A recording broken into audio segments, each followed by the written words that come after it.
Assalamualaikum warahmatullahi wabarakatuh.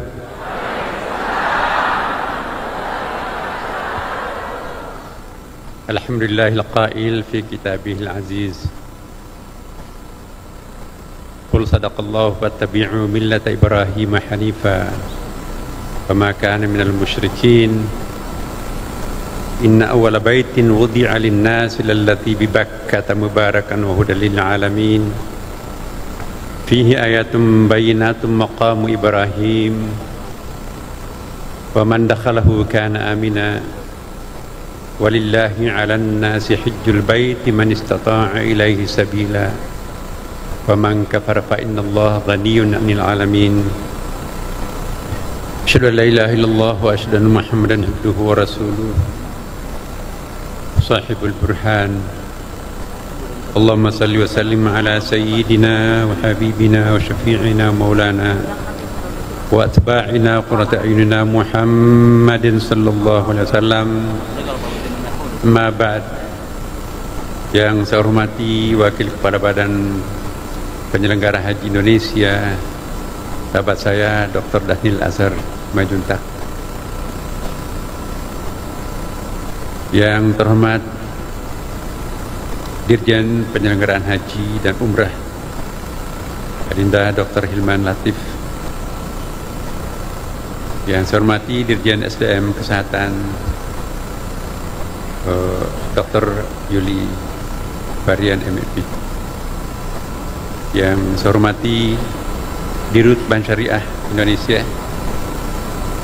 Yang terhormat para pejabat eselon 2 di lingkungan Kementerian Agama dan di seluruh Indonesia, para kanwil. Di sini juga hadir para staf khusus dan tenaga ahli Kementerian Agama Republik Indonesia, seluruh para calon jamaah haji di seluruh Indonesia. Bermula ketika Allah Subhanahu wa Ta'ala menyampaikan dalam sebuah hadis qudsi kita sangat kenal, kuntukan zamakhfiyan wa ahbibtu an urf fa khalatul khalqa fa bi'arf. Aku pada mulanya itu adalah gudang yang tersembunyi. Aku mencintai untuk mengetahui diriku sendiri, lalu aku menciptakan makhluk untuk memahami, mengetahui diriku. Hadis ini sangat masyhur. Jadi ini rencana Allah Subhanahu wa Ta'ala, ya. Memang dari awal ingin menciptakan makhluk ketika masih pada saat itu sendirian. Allahu a'lam, kita nggak tahu. Kemudian terciptalah malaikat, jin. Dan pada saat itu Allah pun juga mendeklarasikan di dalam Al-Baqarah ayat 30 disebutkan, ya, wa idh qala rabbuka lil malaikati inni ja'ilun fil ardi khalifah qalu ataj'alu fiha may yufsidu fiha wa yusfiku dima wa nahnu nusabbihu bihamdik wa nuqaddisu lak. Ingatlah ketika Allah mendeklarasikan di depan para malaikat, aku akan menciptakan pendatang baru yang namanya manusia untuk menjadi khalifah, representatif aku mengelola alam semesta ini. Maka serentak para malaikat pada waktu itu qalu, jadi interupsinya malaikat pada Allah, kenapa engkau akan menciptakan pendatang baru itu yang namanya manusia? Bukankah manusia nanti itu yang akan merusak alam dan menyebabkan pertumpahan darah? Sampai di situ Allah tidak keberatan terhadap malaikat. Allah mencintai dialog. Ini tradisi Tuhan. Dialog terhadap anak kecil belum lahir pun. Alastu birabbikum qalu bala syahidna. Mau enggak engkau menjadikan aku sebagai Tuhanmu? Bala, of course, pasti. Ya. Jadi jangan takut berdialog anak kecil, janin pun diajak berdialog oleh Allah, padahal dia Tuhan. Nah, Fir'aun pun, iblis pun diajak berdialog. Ya. Ma mana'aka an tasjuda lima khalaqtu biyadayya. Hai iblis, kenapa enggak mau sujud terhadap Adam yang aku ciptakan dengan dua tanganku, tangan maskulin, tangan feminin, satu-satunya makhluk Allah yang diciptakan dengan handmade-nya Allah. Jadi manusia itu handmade-nya Allah. Khalaqtu bukan khalaqna. Kenapa enggak mau sujud? Dia akan diciptakan dari tanah yang jorok, saya diciptakan dari api. Ya.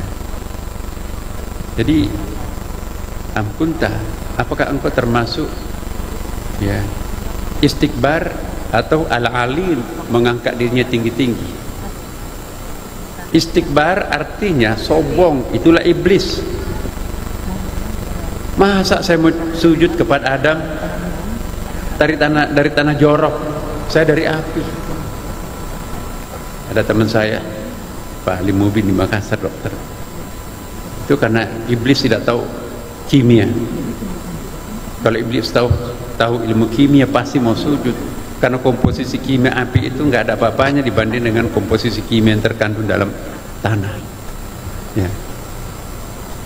Jadi malaikat pun juga diajak dialog. Jadi Bapak Ibu calon jemaah haji, setelah pulang tanah haji nanti jangan takut berdialog siapapun, karena itu tradisi Tuhan. Ya. Kita lihat Nabi diajak berdialog, semuanya dialog.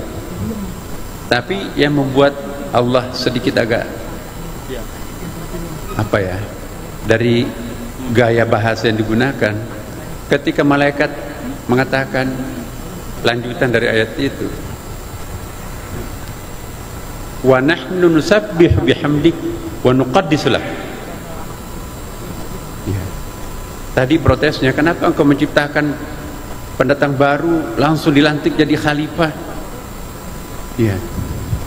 Padahal dia nanti akan merusak lingkungan dan menyebabkan pertumpahan darah. Sementara kami para malaikat ini nusabbih, senantiasa bertasbih, memuji engkau, wa nuqaddisu lak, dan mengkuduskan engkau. Ya. Nah, jadi itu ada semacam unsur menepuk dada sebagai ahli ibadah. Nah, itu yang enggak disukai oleh Allah. Itu disebut dengan al-alin, mengangkat dirinya sebagai orang yang bermartabat tinggi secara spiritual. Sedangkan iblis mengangkat dirinya sebagai makhluk yang lebih tinggi dari segi biologis. Dua-duanya ternyata tidak disukai oleh Allah Subhanahu wa taala. Makanya itu iblis jatuh ke bawah ke lembah neraka, dilaknat. Malaikat pun juga jatuh, Bapak Ibu. Maaf para malaikat, kita baca ayatnya, pemahaman kita seperti itu. Tadinya malaikat itu memenuhi arasy di sekitar istana Tuhan, tapi begitu mempertanyakan dan mengangkat dirinya lebih tinggi, maka 40 hari malaikat itu tidak disapah oleh Allah. Menyesal malaikat, menepuk dada sebagai ahli ibadah. Jadi Bapak Ibu sekalian, hebat apapun dirinya sebagai ahli ibadah, jangan menepuk dada sebagai ahli ibadah. Itu namanya al-alin. Jatuhlah malaikat itu ya setelah 40 hari bertawaf, dan inilah ibadah pertama secara fisik visual hamba Allah, tawaf. Jadi tawaf itu adalah ibadah yang paling pertama, Bapak Ibu sekalian. Turunlah kalian di Baitul Ma'mur. Jadi Allah menciptakan taman mininya arasy, malaikat disuruh turun, disitulah para malaikat melakukan tawaf. Dan ketika Adam dan Hawa pun juga diciptakan, ikut juga bertawaf di situ. Dan ketika Nabi Adam nanti juga melakukan pelanggaran, yang paling pertama diminta oleh Allah oleh Nabi Adam dan Hawa bukan minta makan, bukan minta pakaian, bukan minta minum, tapi minta rumah pertobatan. Inni dhalamtu nafsi, ya Allah, kami menganiaya diri kami sendiri, melanggar petuah-petuah. Wala taqraba hadhihi syajarah, jangan mendekati pohon khuldi ini, Semua Anda boleh lakukan kecuali satu, jangan mendekati buah khuldi. Namanya pengantin baru menikmati surga, digoda oleh iblis. Adam, tahu nggak? Itu buah khuldi itu dari akar kata khalada, abadi, pohon keabadian. Kalau kamu makan buah khuldi itu, kamu akan abadi di surga. Sementara Allah merencanakan untuk memindahkan kamu di bumi penderitaan, meninggalkan langit kebahagiaan ini. Tidak, kata Adam. Putus asa iblis, dia goda istrinya, Mbak Hawa. Tahu nggak kenapa kamu dilarang makan itu? Allah akan menurunkan Anda di bumi penderitaan, berkeringat, belum tentu dapat makanan rezeki. Di sini kan enak, tanpa ada keringat, makan labang kita kan enak di sini. Ya akhirnya dalam riwayat itu juga ya kombinasilah Adam dan Hawa tertarik dengan provokasi iblis itu. Maka setelah dia bukan saja mendekati tapi makan buah khuldi itu, setelah makan buah khuldi, badat lahuma sawatuhuma, pakaiannya terbuka, telanjang gitu. Nah, jadi lalu apa selanjutnya? Ihbitu jami'an, turunlah kalian ke dalam bumi penderitaan, terkaparlah di bumi. Perjumpaannya nanti itu di Bukit Arafah. Adam dan Hawa berbeda tempat jatuhnya di bumi, mendaratnya di bumi. Disitulah Adam dan Hawa berjumpa di Bukit Arafah. Di situ nanti Bapak Ibu bisa melihat monumennya.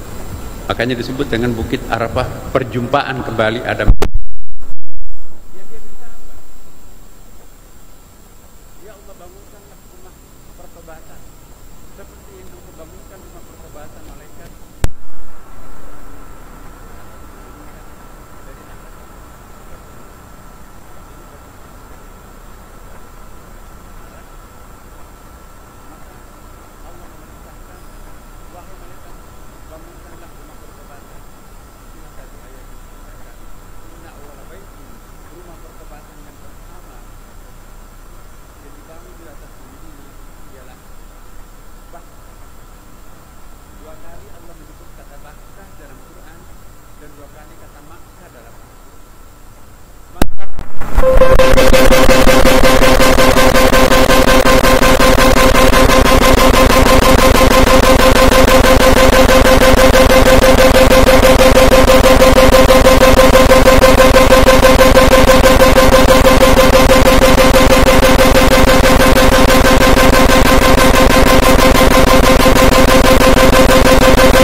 Disitulah tawaf seperti apa yang dilakukan ketika bersama malaikat tawaf mengelilingi Arasy di Baitul Ma'mur di sana. Jadi dalam riwayat hadis disebutkan bahwa Ka'bah itu ibarat tusuk sate ke atas, itu urutan ke-14 miniatur Arasy. Jadi di atas sana juga masih ada, kita nggak tahu. Jadi bertawaf mengelilingi Ka'bah itu menirukan malaikat. Jadi itu sambil menggugurkan dosa-dosa Bapak Ibu, bertawaflah mengelilingi Ka'bah di situ itu. Labbaik Allahumma labbaik, labbaik la syarika lak labbaik, innal hamda wan ni'mata lak wal mulk la syarika lak. Ya. Nah, inilah rumah pertama dibangun. Hajar Aswad itu tadinya Bapak Ibu dalam riwayat itu ya, itu rumah putih itu atau batu putih. Jadi bukan Hajar Aswad, tapi Hajar Abyad, batu pualam surgawi. Karena mungkin dosanya manusia dan termakan waktu, maka itu menjadi hitam, menjadilah Hajar Aswad. Hajar Aswad itu kalau kita lihat sejarahnya, Hajar Aswad itu sebetulnya itu sudah tinggal 7 butir sebesar kemiri, karena pernah hilang di situ, dicongkel oleh dinasti Buaihi. 3 tahun baru ditemukan pecahan-pecahannya, lalu dibikin macam miniaturnya seperti sekarang ini. Jadi di situ aslinya tinggal sedikit sebetulnya. Itu yang kita cium setiap saat. Bapak Ibu sekalian. Jadi Ka'bah yang Bapak Ibu nanti sebentar akan putari itu, yang bertawaf itu bukan hanya Bapak Ibu. Malaikat dan jin pun juga ikut bertawaf di tempat yang sama. Karena di dalam kitab-kitab kuning disebutkan ada malaikat bumi, ada malaikat langit ya, ulul azminya para malaikat itu. Jadi yang bertanya tentang atajalu fiha may yufsidu fiha itu adalah malaikat bumi. Setiap tetes hujan dikawal oleh malaikat, tapi pengawalnya itu malaikat bumi. Lain martabatnya dengan Jibril, Mikail, Israfil, itu malaikat langit. Jadi tabakan antabak ada martabatnya juga malaikat itu, seperti manusia juga. Karena itu Bapak Ibu sekalian, sengaja ini saya ingin sampaikan karena mungkin jarang Bapak Ibu dan para ulama kita pun juga jarang menyampaikan. Ya. Jadi asal usulnya seperti itu. Kenapa ada haji? Haji itu ibadah pertama mendahului salat, puasa dan seterusnya. Semua mulai dari Nabi Adam melaksanakan ibadah haji. Ya. Sedangkan Makkah itu artinya batas tanah suci Mekah. Kira-kira kalau kita Bapak Ibu masuk di Mekah itu ada nanti Bapak Ibu akan menjumpai monumen dudukan Quran di tengah jalan begitu begini ya Bapak Ibu. Di datanya ada Quran, di atas itu monumen Quran. Itu perbatasan Quran. Perbatasan tanah suci Mekah. Jadi ada cerita menarik dalam kitab Futuhatul Makkiyah karangan Ibnu Arabi. Itu 6 jilid, versi saya 4 jilid. Jadi Ibnu Arabi ini salah seorang waliullah, bahkan ada yang mengatakan imamul aulia, imamnya para wali. Bingung dia, apakah salat 100.000 pahalanya itu di pelataran Ka'bah atau seluruh lingkungan tanah haram? Lalu melakukan meditasi, tahanus. Akhirnya dia berjumpa dengan Abu Bakar As-Siddiq, rohnya Abu Bakar. Ketemu, Assalamualaikum ya Abu Bakar. Waalaikumsalam. Boleh nggak saya bertanya, yang dimaksudkan hadis Nabi salat di depan Ka'bah atau di tanah suci Mekah? Lebih luas. Kata Abu Bakar, ini bisa kita lihat di jilid pertama halaman bagian awal Futuhatul Makkiyah ya, Ibnu Arabi. Waktu Rasulullah hidup, dia menjelaskan hadis ini depan kami. Yang dimaksudkan 100.000 lebih utama bukan hanya di pelataran Ka'bah ini, tapi seluruh tanah haram. Insya Allah. Jadi Bapak Ibu jangan juga tergila-gila untuk salat harus pelataran Ka'bah. No. Yang penting di batas tanah haram itu, insya Allah pahalanya 100.000. Masjid dekat-dekat kemah ibu itu pun juga asal tanah haram, itu adalah tanah alladzi barakna haulah, penuh dengan berkat di sekitarnya. Jadi Makkah tempat berdirinya Ka'bah, Makkah tanah haramnya itu Bapak Ibu sekalian. Yang alladzi barakna, yang Allah memberkati di sekitarnya, itu bukan Bakkahnya, tetapi Makkahnya. Subhanalladzi asra bi 'abdihi lailan minal masjidil haram ilal masjidil aqsa. Ya, alladzi barakna haula, yang Allah berkahi di sekitarnya. Ya, jadi bicara tentang manasik haji Bapak Ibu sekalian, jangan hanya teknikalnya seperti yang dalam buku-buku manasik haji yang selama ini kita baca. Maka itu saya minta kepada teman-teman Kementerian Agama ya, bagian haji, rombak total manasik haji yang selama ini yang terlalu fikih oriented. Kita haji itu bukan hanya untuk ingin menggapai makbulnya haji, tapi yang kita inginkan lebih dari itu adalah mabrurnya haji. Semua haji mabrur itu pasti makbul, tapi tidak semua haji makbul itu mabrur. Apa perbedaannya? Makbul haji ialah seluruh rukun syarat dipenuhi, maka insya Allah hajinya makbul. Tapi tidak semua orang yang menunaikan rukun syarat haji, bahkan mungkin juga sunatnya haji dilakukan, itu hajinya makbul, mabrur. Apa haji mabrur itu, Bapak Ibu sekalian?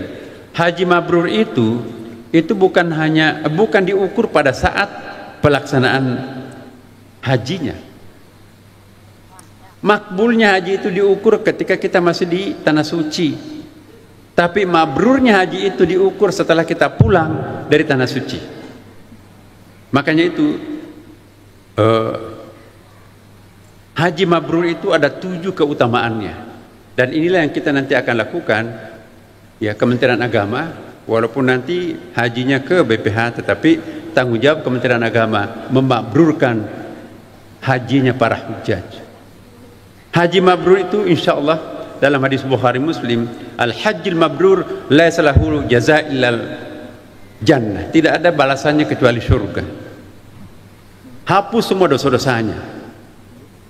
Jadi nanti kayaumi waladathu ummu, pulang dari tanah suci ke tanah air itu dalam keadaan bersih suci seperti bayi yang baru lahir. Itu namanya haji mabrur. Tanda-tanda haji mabrur ialah akhlaknya semakin mulia.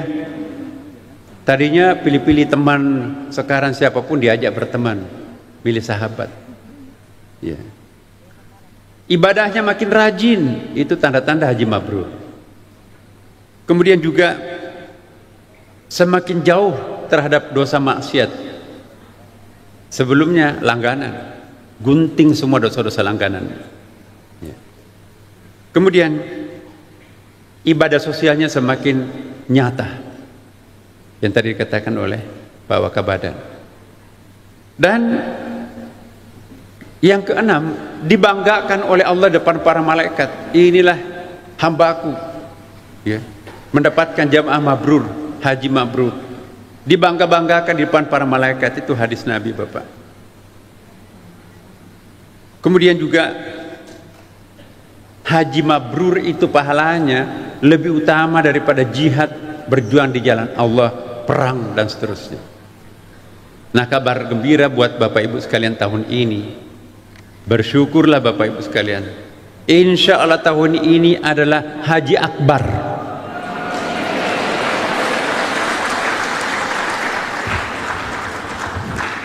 Insya Allah kita akan menunaikan puncak haji itu tanggal 6 Juni, itu bertepatan hari Jumat. Berarti itu adalah haji akbar. Ya. Tanggal 5 Juni 2000 itu 9 Zulhijjah itu nanti. Itu menurut ilmu hisab. Ru'yahnya nanti kita akan lihat, tapi diduga bahwa ini akan sama.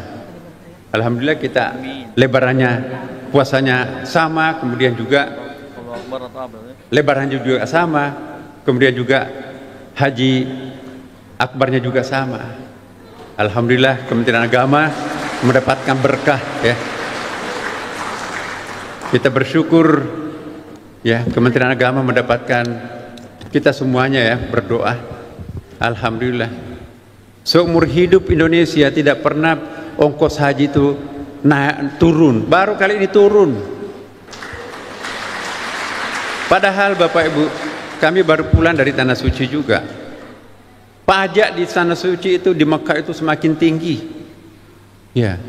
Kemudian juga bahan-bahan penyempurnaan ibadah haji juga makin naik. Tapi kok bisa turun? Bahkan bantuan dari BPKH itu juga turun.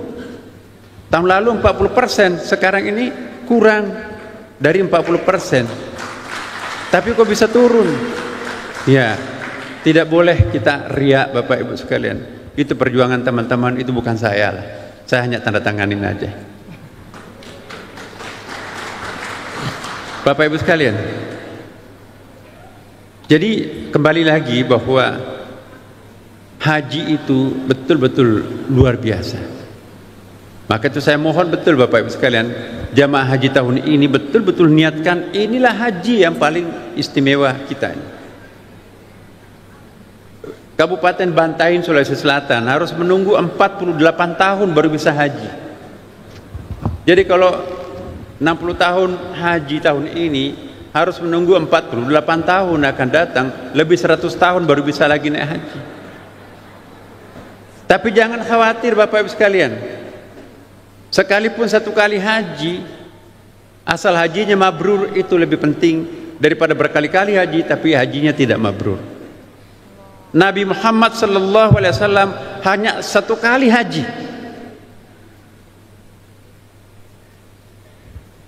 Tidak berkali-kali. Umrahnya iya. Karena itu juga jangan kita terlalu ambisi haji berkali-kali. Beri kesempatan kepada teman-teman kita yang belum. Kalau mau umrah 7 kali itu sama pahalanya dengan haji biasa. Tetapi ada hadis Nabi juga, ya. Haji akbar itu sama pahalanya dengan 7 kali haji biasa.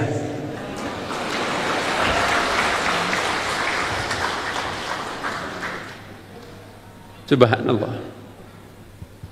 Saya mohon kepada kita semua, apapun jabatan kita, ya, sekalipun petugas haji, sekalipun pegawai Kementerian Agama, niatkan kali ini tidak ada embel-embel apapun selain hanya untuk haji. Fokus untuk haji, ya Allah, pingin haji mabrur. Maka itu jangan hanya mabrur hajinya 1 tahun, menjauhi dosa 1 tahun, tapi tahun kedua, tahun ketiga kambuh lagi. Maka itu tanggung jawab kita di Kementerian Agama, bagaimana merawat kemakbruran haji, karena kasihan teman-teman kita susah untuk haji ulang. Maka itu Bapak Ibu ikuti betul, ya, perkembangan yang kita lakukan bersama nanti BPBPH, ya, bagaimana merawat kemakbruran haji, sehingga manasik nanti akan datang bukan hanya manasik prahaji, tapi ada manasik pasca haji, bagaimana merawat kemakbruran haji. Apa yang dimaksud manasik? Dari akar kata nasakah, nusuk, manasikon, yaitu orang yang membimbing untuk beribadah secara maksimum, itu namanya manasik. Jadi manasik jangan hanya pada saat prahaji, pasca haji pun juga harus ada manasik. Apa yang harus kita lakukan untuk memulihkan kembali kemakbruran haji? Redup-redup pahala puas apa? Kemakbruran haji kita kinclongkan kembali dengan memperbanyak istighfar, maka kinclong lagi kemakbruran haji kita. Tidak perlu haji lagi, tetapi kinclongkan, bikin cerah kembali dirinya dengan cara melakukan berbagai macam hal. Bersyukurlah Bapak Ibu, Indonesia bisa menunaikan ibadah haji seperti sekarang. Bayangkan pada tahun 1937 sampai 1948, 11 tahun lamanya, pada masa Perang Dunia Kedua, ketika Belanda bercokol di tanah air kita ini, kita tidak boleh menunaikan ibadah haji. Dilarang keras oleh Belanda. Kenapa? Karena setiap kali pulang dari jamaah haji, para jamaah haji itu berfungsi sebagai pemberontak terhadap pemerintahan Belanda. Diteliti, maka diutuslah Profesor Dr. Snop Hurgronje melalui instruksi gurunya yang namanya Profesor Dr. Salomon Keizer, ya, penasehat Hindi Belanda di Asia Tenggara. Dia nggak pernah ke Indonesia, tapi pasti bahasa Indonesia, termasuk menerjemahkan I'anatul Talibin, kitab fikih di pesantren yang bermazhab Syafi'i itu. Karena mereka menganggap mazhab Syafi'i harus dilestarikan di Indonesia, karena itu mengedepankan paternalistik dan patriarkal. Apa yang dimaksud patriarki Bapak Ibu sekalian? Tidak perlu menundukkan satu Indonesia, tundukkan raja-rajanya. Apa kata rajanya? Maka itu kata rakyatnya. Dan tidak perlu menundukkan perempuan. Apa kata laki-laki? Itu adalah kata perempuan. Karena masyarakat Indonesia adalah masyarakat patriarki. Nah, mazhab Syafi'i dianggap oleh beliau, mereka, sebagai mazhab yang mendukung patriarkal dan paternalistik. Saya nggak tahu apakah pendapat ini benar atau salah, tetapi itu alasannya. Maka itu fi dilalil Quran dan hukum fikih-fikih yang bermazhab lain tidak boleh masuk di Indonesia, termasuk tafsir Sayyid Qutb. Belakangan baru bisa beredar tuh. Nah, jadi Bapak Ibu sekalian, sejarah haji juga perlu Bapak Ibu tahu, sejarah politik Hindia Belanda tentang haji. Jadi Kalau ada usaha untuk mempersulit jamaah haji, itu persis seperti yang dilakukan oleh Belanda pada waktu itu. Nah, kita negara merdeka, maka kita bersyukur Pak Prabowo sekarang ini. Saya baru pisah kemarin Bapak Ibu, kami ikut juga menyertai perjalanannya ke luar negeri. Saya nggak tahu kenapa saya juga ikut, tapi memang ada MOU di kita tanda tangani. Sepanjang jalan makan pagi, makan siang, makan malam, kita diskusi. Dan di situ kelihatan bahwa semangat Pak Prabowo untuk memberikan pelayanan terhadap warga bangsa Indonesia, ya, tanpa membedakan agama apapun, etnik manapun, tapi tentu terutama umat Islam sebagai terbesar jumlahnya, fasilitas perhajian itu betul-betul mendapatkan perhatian khusus.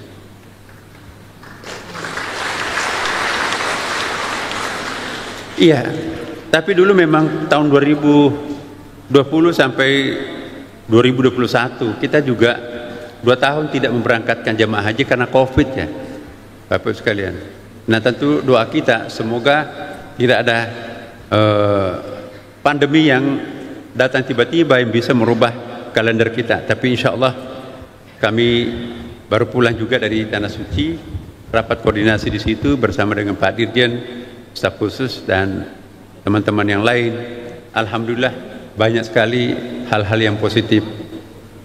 Saya ingin menyampaikan sedikit saja karena ada sesuatu yang tidak boleh kita publikasi Bapak Ibu. Tapi akhirnya juga saya sebutkan ini. Negara lain Bapak Ibu, umur 70 tahun ke atas hanya diberi kesempatan untuk 7% pendaftarnya. Dan maksimum orang 90 tahun, kalau orang sudah lewat 90 tahun, nggak boleh lagi ke Tanah Suci. Tapi melalui lobi-lobi. Saya berjumpa langsung dengan Menteri Kesehatan Saudi Arabia. Saya berkali-kali menjumpai Menteri Haji dan juga sampai ke tingkat penasehat raja. Karena saya sangat beruntung Bapak Ibu sekalian. MPS, ya, putranya Raja Salman membuat yayasan. Yayasan ini sangat penting karena itu bantuan-bantuan luar negerinya pun juga ikut disuarakan oleh pengurus yayasan ini. Satu-satunya yang bukan orang Arab saya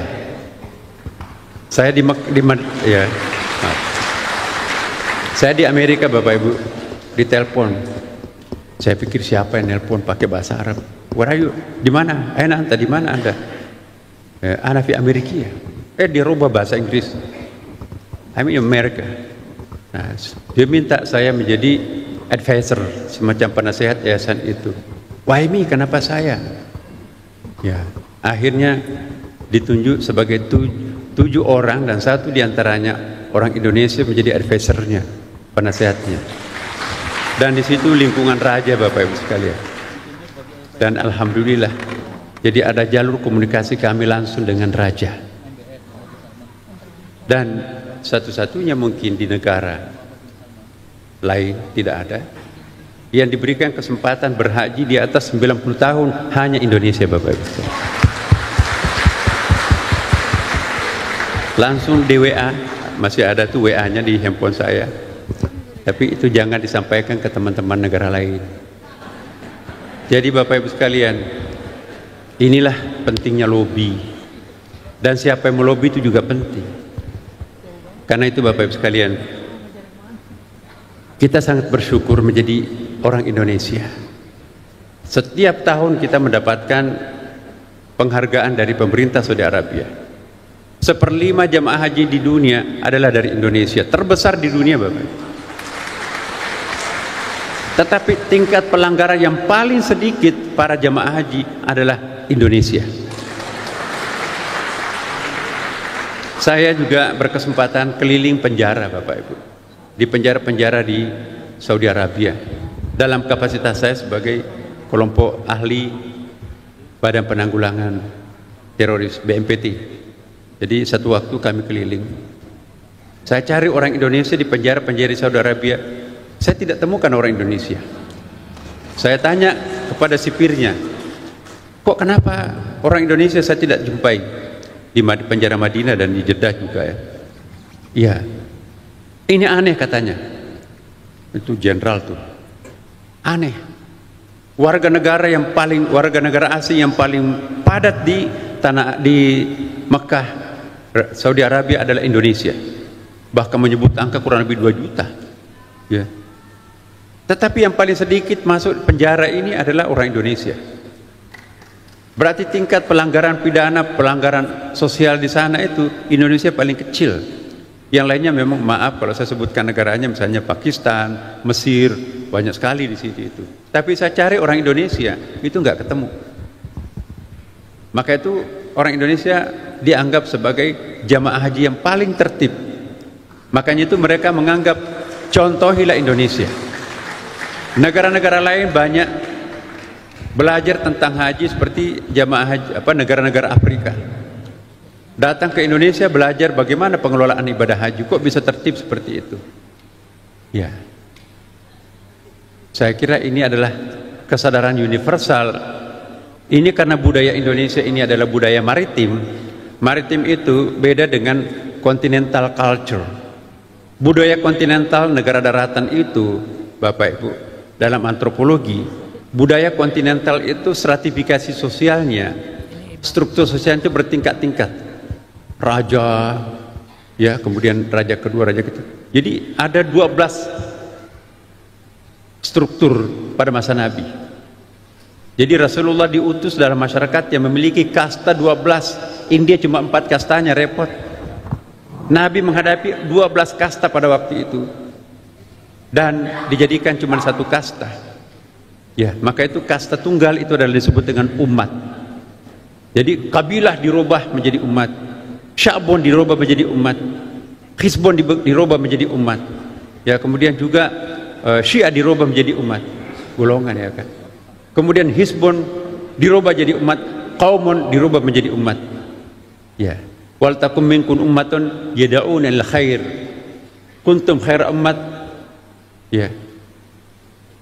Jadi al-ummah di sini adalah suatu komunitas yang diikat oleh rasa cinta yang sangat dalam. Maka ummah itu kan bahasa Hebrew, bahkan bukan bahasa Arab asli. Itu bahasa Ibrani, bahasa Hebrew dipinjam menjadi bahasa Arab untuk memberikan merek terhadap ibu. Maka itu ibu itu disebut ummi, itu bahasa Hebrew. Artinya ummi, cinta sejati. Pemilik cinta paling sejati adalah ibu. Tidak ada lagi air mata tengah malam yang mengucur kalau ibu itu sudah wafat. Bapak tidak seperti ibu. Maka itu ummi. Dari akar kata yang sama muncul amamah, keterdepanan. Imam, pemimpin berwibawa. Makmum, rakyat yang santun. Imamah, konsep yang mengatur antara imam dan makmum, undang-undang itu. Itulah nanti disebut dengan ummah. Jadi hilang kabilah, hilang hizbon, ya, hilang sya'bon, hilang qaumun, hilang syi'an. Yang muncul adalah ummah. Ya, kuntum khaira ummah. Nah, jadi Bapak Ibu sekalian, inilah yang kita harapkan melalui jamaah haji. Semoga rukun iman, rukun Islam yang kelima ini insya Allah akan menyempurnakan keislaman dan keimanan kita, Bapak Ibu. Iya, insya Allah tahun ini, besok ini kita akan mendapatkan haji akbar. Apa keutamaan haji akbar dalam hadis Nabi, Bapak Ibu sekalian? Keutamaannya, walaupun riwayatnya saya belum cek, nanti saya akan kembali, saya akan takhrij, meneliti hadis ini, tingkat validitasnya, kesahihannya. Saya temukan dalam kitab-kitab kuning 70 kali lebih utama, ya, 70 haji biasa untuk bisa menyamai dengan haji akbar ini. Jadi kalau besok ibu haji sama dengan 70 kali haji. Ya. Inilah kekasihnya Allah diundang haji pada tahun ini. Yang kedua, doanya diijabah, Bapak Ibu. Maka itu saya ingatkan nanti kalau sudah sampai ke tanah suci, jangan egois. Apa maksudnya jangan egois? Ini sambutan panjang ini. Tambah ya Bu ya. Satu saat Rasulullah nguping, ada sahabatnya berdoa dari tadi, panjang sekali doanya, sampai dia tutup, ditegur, hei ya fulan, kalau kamu berdoa jangan egois. Maksudnya apa? Dari tadi saya dengar kamu berdoa, yang didoakan dirinya, keluarganya, enggak pernah mendoakan yang lain, itu egois. Lalu diajari berdoa, berdoa seperti ini, Allahumma ighfirlil muslimina wal muslimat wal mu'minina wal mu'minat al ahya' minkum wal amwat innaka sami'un qaribun mujibud da'wat birabbil alamin. Ini doa ini wajib dibaca oleh khatib pada khutbah kedua. Menurut Imam Syafi'i, kalau ini nggak dibaca, batal Jumatnya orang itu. Ya Allah, ampunilah muslim laki-laki dan perempuan, mukmin laki-laki dan perempuan, baik yang masih hidup maupun yang sudah wafat. Jadi jangan mendoakan dirinya sendiri, doakan bangsanya, negeri kita ini, Bapak Ibu. Doakan Palestina juga, itu kan saudara kita juga, yang didolimi oleh tetangganya yang kita kenal itu, Israel. Jadi doakan semua penderitaan yang dialami secara global umat Islam itu. Saya mohon betul ini Bapak, karena doa ibu Bapak dalam Haji Mabrur, Haji Akbar ini akan diijabah. Mudah-mudahan doa Bapak Ibu. Ada riwayat doa yang dipanjatkan oleh 40 orang ke atas, jangan khawatir untuk tidak diijabah Allah. Ini hampir 4 juta nanti akan muktamar di Padang Arafah. Kalau serentak mendoakan Palestina, insya Allah Tuhan akan memberikan keutamaan Palestina, dan pendalimnya nanti akan diberikan sesuatu, nggak tahu apa. Jangan mendoakan negara lain binasa Bapak Ibu. Ingat hadis Nabi, tidak pernah keluar doa dari mulutnya Rasulullah membinasakan orang, membinasakan bangsa. Allahumma hdi qaumi, ya Allah ampunilah, berikanlah petunjuk kepada kaumku.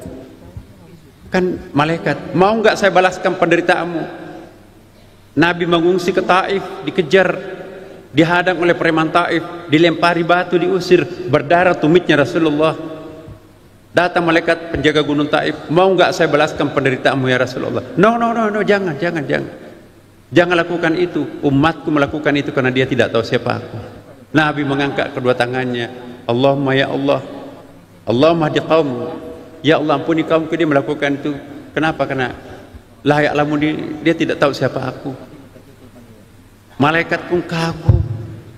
Jadi kalau kita didalimi orang lalu kita memaafkan orang itu, maka Allah yang akan menilai itu suatu prestasi.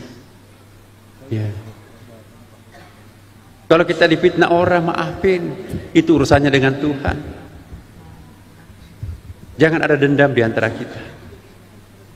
Ya. Barang siapa yang rajin memaafkan akan mudah dimaafkan. Apa kita nggak punya dosa? Banyak dosa kita kan. Kalau kita pelit memaafkan orang lain, Allah pun juga pelit memaafkan kita. Rajin kita memaafkan saudara sendiri, Allah pun juga rajin memaafkan dosa kita. Saya mohon kita semua, para jamaah haji, petugas haji, kita semuanya kembali haji mabrur setelah menunaikan haji akbar. Insya Allah kita akan menjadi manusia baru. Ya, manusia baru betul-betul menampilkan penampilan yang perspektif untuk kejayaan umat dan bangsa kita akan datang. Bapak Ibu sekalian, terlalu panjang sebuah sambutan ini. Ya, saya akan mengakhiri ya bahwa teman-teman, terutama para petugas, saya mohon betul ya, keputusan Menteri Agama Saudi Arabia hanya 1% petugasnya, maka itu kita hanya tes. Kemarin yang lulus itu hanya 1%. Kita lobby, termasuk saya teleponan WA Menteri Haji, dibalas bahwa ya khusus untuk Indonesia maka diberikan ya 2 kali lipat pembimbing yang telah ditetapkan oleh negara lain. Tadinya 2.100 orang Bapak Ibu sekalian. Maka sekarang pembimbing dimungkinkan kita untuk bertambah 4.200 lebih. Tapi ini kita belum tentu penuhi semuanya karena ini adalah masalah pembiayaan. Ya, masalah efektivitas dan seterusnya. Hanya saya mohon kepada para pembimbing, para petugas, ini adalah tanggung jawab. Saya ingin menekankan kepada para pembimbing, petugas, jangan sampai justru jamaah yang mengurus para pengurus haji. Seharusnya melayani haji, malah dia yang dilayani oleh jamaah haji. Mohon maaf Bapak Ibu, kalau memang tidak sanggup untuk menjadi pelayan pembimbing haji, nggak usah terlalu maksakan diri, pakai memo macam-macam. Padahal umurnya sudah hampir 80 tahun, pakai tongkat, bagaimana bisa mengangkat mayat? Bagaimana bisa mengobati? Bagaimana bisa menyelesaikan? Nah, maka itu pembimbing mohon nanti kualifikasi tertentu memang kita batasi dari segi umur Bapak Ibu. Dan saya mohon pengertiannya, karena tugas kita adalah untuk menyukseskan para hujjaj. Kami juga tidak mohon tambahan kuota haji Bapak Ibu, demi untuk memberikan kenyamanan para jamaah haji kita yang sah. Kalau kami minta mungkin juga bisa dipenuhi, tetapi apa artinya dapat tambahan 20.000 misalnya, tapi sudah nggak ada lagi tempat di Mina, di Arafah, di hotel-hotel. Akibatnya apa? Nanti khawatir mereka akan menyerbu kemahnya orang, menyerbu busnya orang, menyerbu makanannya orang. Akhirnya muncul di media macam-macam. Kami sudah berusaha untuk semaksimal mungkin Bapak Ibu untuk memberikan pelayanan yang terbaik sekalipun biaya murah. Tetapi faiza azamta fatawakkal 'ala Allah, innallaha yuhibbul mutawakkilin. Kalau Anda sudah melakukan optimalisasi perjuangan, serahkan dirinya kepada Allah. Sesungguhnya Allah mencintai orang yang tawakal. Bapak Ibu semua, kami tidak akan membeda-bedakan siapapun. Ini saya doktrinkan betul kepada pegawai Kementerian Agama. Jangan memilih-milih buluh untuk ditolong. Wah, itu bukan golongan saya. No. Bapak Ibu sekalian, kalau kami mendengarkan itu, ada semacam penelantaran jamaah karena bukan kelompoknya, bisa dipastikan tidak akan pernah dipakai lagi di akan datang. Saya mohon betul, ya, nggak ada lagi golongan-golongan apapun.